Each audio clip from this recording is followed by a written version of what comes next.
السلام علیکم ورحمۃ اللہ وبرکاتہ۔ Welcome back to my YouTube channel study with me PK کے اسٹوڈنٹ۔ آج جو ہے ہم لوگ ریڈ کرنے والے ہیں ہماری 9th کلاس کی جو اسلامیات لازمی ہے۔ آج ہم اس کو جو ہے وہ ریڈ کرنے والے ہیں، اور جیسا کہ آپ جانتے ہیں کہ پیچھے سے جتنی بھی ویڈیو اپلوڈ ہوئی ہیں اس بک کے حوالے سے ہم آلریڈی صرف اور صرف اس کے لیسنس کو ریڈ کر رہے ہیں۔ اس کے شارٹ کوسچن، اس کے ایم سی کیوز اور لانگ کوسچن جو ہے وہ ہم بعد میں ریڈ کریں گے۔ پہلے صرف اور صرف ہم پہلے کمپلیٹ لیسنس کو ریڈ کرتے ہیں تاکہ ہمیں یہ پتہ چلے کہ اس لیسن میں ہمارے لیے کیا ہے۔ تو چلیے سٹارٹ کرتے ہیں۔ سٹارٹ کرنے سے پہلے میں کہنا چاہوں گی، اگر آپ میرے YouTube channel study with me PK کے میں پہلی بار آئے ہیں تو please subscribe to my YouTube channel and press the bell icon تاکہ ہر نئی آنے والی ویڈیو آپ تک بروقت پہنچ سکے۔ So let's start now. جی تو اسٹوڈنٹ، یہاں پر میں آپ کو دکھا دوں کہ آج کا ہمارا جو لیکچر ہے وہ ہے باب دوم الحدیث کے حوالے سے، اور آج ہم جو ہے تو یہ بالکل چھوٹا سا ہی،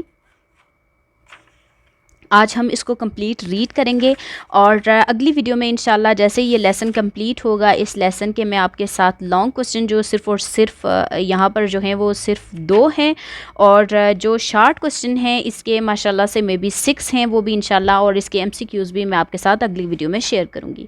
تو چلیے سٹارٹ کرتے ہیں۔ آج صرف اس کا لیسن ریڈ کریں گے۔ تو بسم اللہ الرحمن الرحیم۔ سب سے پہلے ہمارے پاس حدیث، یہاں پر جو ہے ایک پوائنٹ ہے جو اس کا موسٹ امپورٹنٹ جو ہے وہ ورڈ ہے اس لیسن کا، اور وہ ہے حدیث کے حوالے سے۔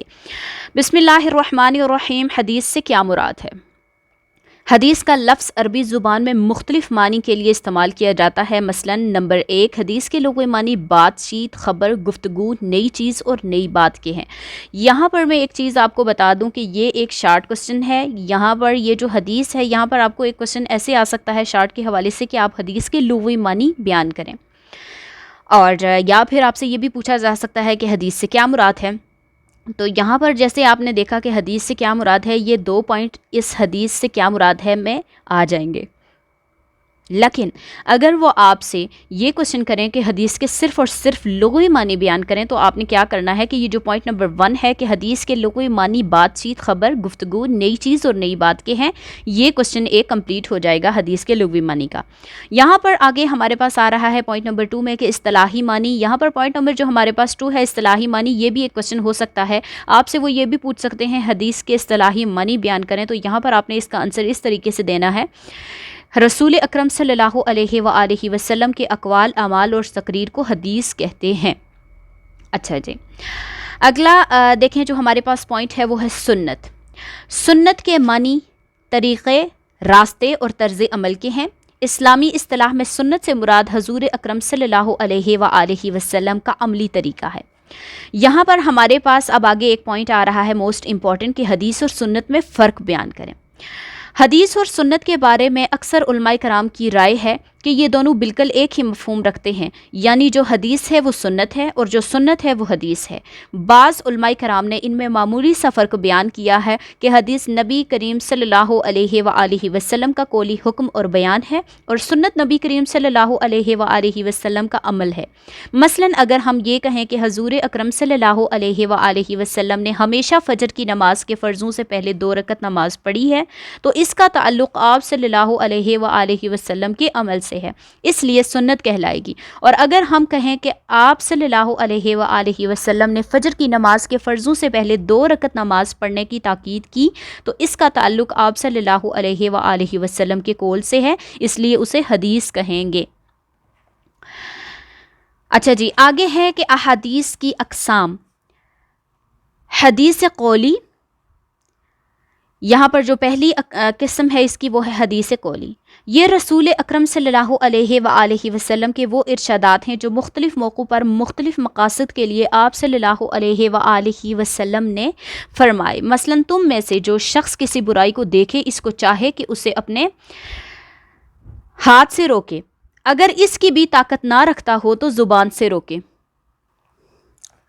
اگر اس کی بھی طاقت نہ رکھتا ہو تو زبان سے روکے، اور اگر اس کی بھی طاقت نہ رکھتا ہو تو دل سے برا سمجھے۔ یہ ایمان کا سب سے کمزور درجہ ہے، یہ حدیث قولی کی مثال ہے۔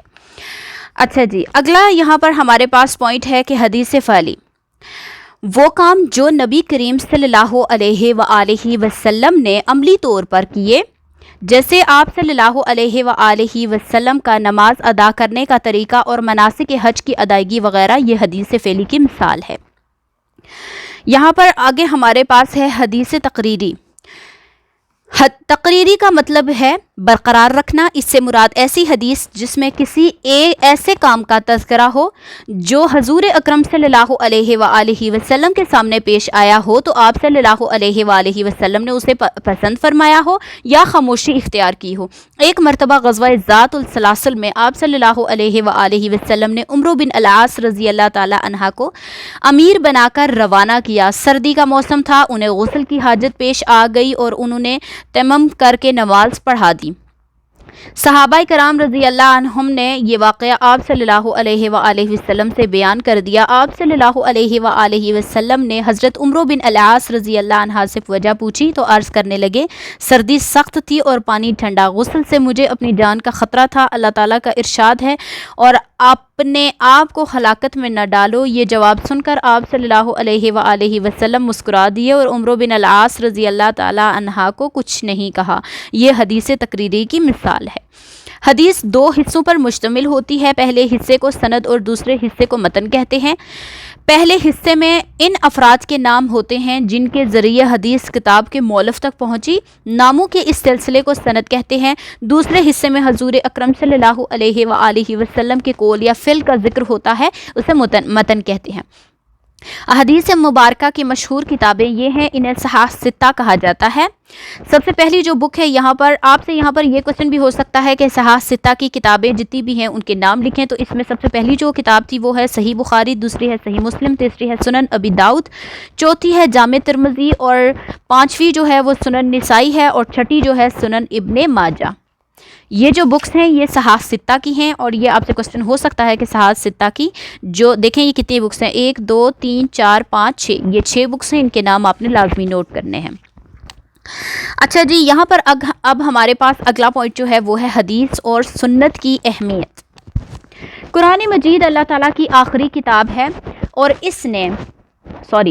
قرآن مجید اللہ تعالیٰ کی آخری کتاب ہے جو اس نے اپنے آخری رسول خاتم النبیین سیدنا محمد رسول اللہ صلی اللہ علیہ وآلہ وسلم پر نازل فرمائی۔ قرآن مجید کے بعد حدیث نبوی صلی اللہ علیہ وآلہ وسلم کی بے حد اہمیت ہے۔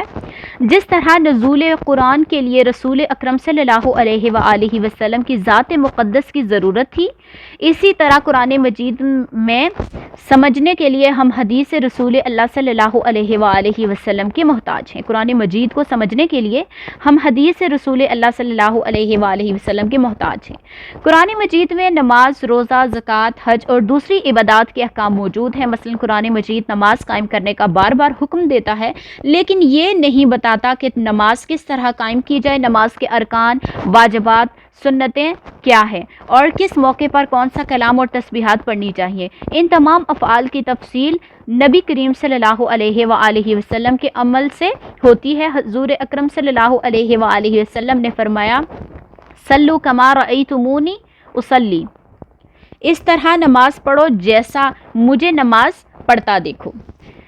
اس طرح قرآن مجید زکوٰۃ ادا کرنے کا حکم دیتا ہے، لیکن یہ نہیں بتاتا کہ کس چیز کی زکوٰۃ کتنی ادا کی جائے اور زکوٰۃ کا نصاب کیا ہے۔ قرآن مجید میں روزے کا حکم موجود ہے، مگر روزے کی حالت میں کن چیزوں سے بچنا لازمی ہے اور روزے کی شرائط کیا ہیں، اس کی رہنمائی بھی ہمیں سنت نبی سے ہی ملتی ہے۔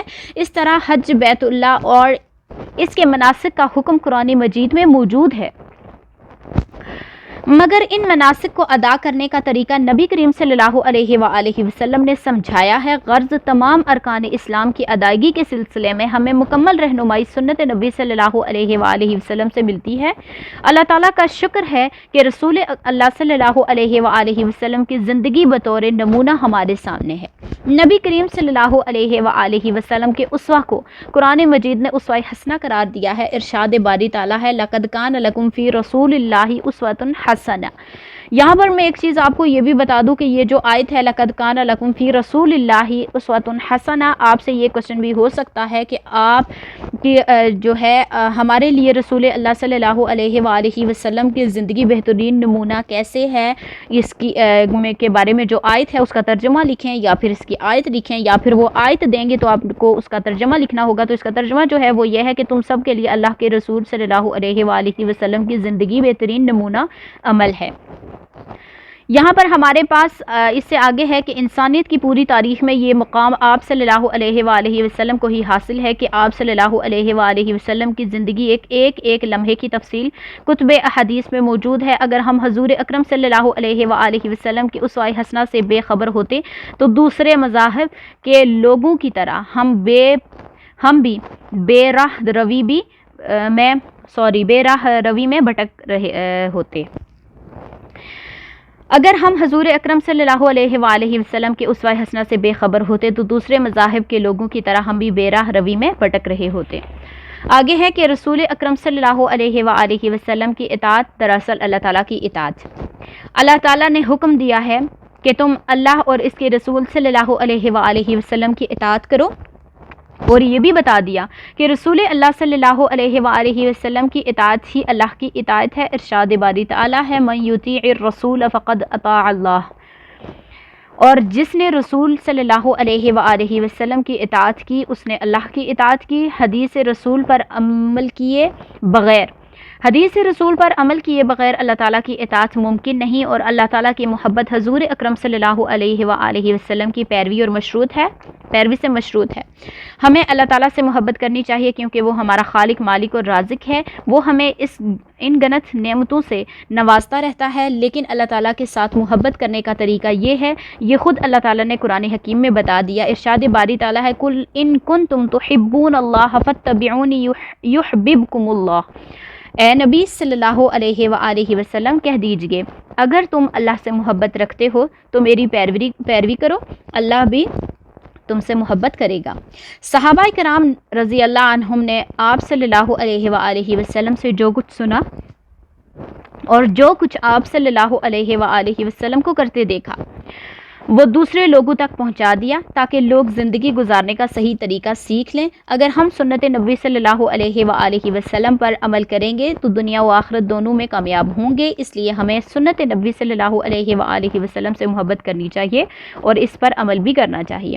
جی تو اسٹوڈنٹ، یہ رہا آج کا ہمارا لیکچر جو ہمارے پاس باب دوم الحدیث کا لیکچر تھا، یہ ہم نے کمپلیٹ یہاں اس ویڈیو میں ریڈ کیا ہے۔ انشاءاللہ اس سے آگے جو ہمارے پاس اس کے تفصیلی جو ہیں وہ کوشچن ہیں وہ ہم اگلی ویڈیو میں ریڈ کریں گے انشاءاللہ، اور اس کے شارٹ کوشچن اور اس کے MCQs بھی۔ تو انشاءاللہ ملتے ہیں اگلی ویڈیو میں۔ جانے سے پہلے میں کہنا چاہوں گی اگر آپ میرے YouTube channel study with me PK میں پہلی بار آئے ہیں تو please subscribe to my YouTube channel and press the bell icon تاکہ ہر نئی آنے والی ویڈیو آپ تک بر وقت پہنچ سکے، اور اپنے دوستوں کے ساتھ شیئر کرنا بالکل نہ بھولیے گا تاکہ آپ بھی فائدہ اٹھا سکیں اور وہ بھی فائدہ اٹھائیں۔ اور اگر آپ کو میری ان تمام ویڈیوز سے فائدہ ہوتا ہے تو پلیز نیچے کمنٹ باکس میں کمنٹ کر کے لازمی بتائیں تاکہ میں آپ کے لیے اور ہیلپ فل ویڈیو لے کر آ سکوں۔ تو انشاءاللہ ملتے ہیں اگلی ویڈیو میں۔ اللہ حافظ۔